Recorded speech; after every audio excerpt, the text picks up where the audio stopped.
this video, I'll show you how you can update your Realtek audio driver with this simple method. Now first what you need to do is you need to open up a Google browser.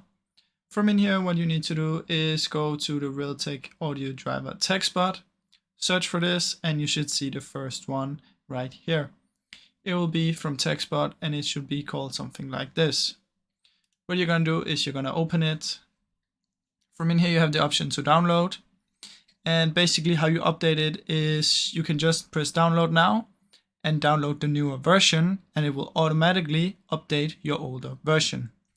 Now what else you can do is you can scroll down a little bit and you will see here updating driver. It will show you exactly how you can do it here. If you want to install it for the first time, it will also give you the install instructions right here. And if you scroll down, it will also show you how you can remove it. Now, it's really that simple, guys. If you know you have one of the previous versions, let's say you have this one, and you want to upgrade it and update it, but you don't want to update it to the latest, you can just select one that's a bit later and do it that way. Now, I really hope you enjoyed the video, guys. If you did, please leave a like and subscribe, as it helps me out a ton. Thank you so much for watching.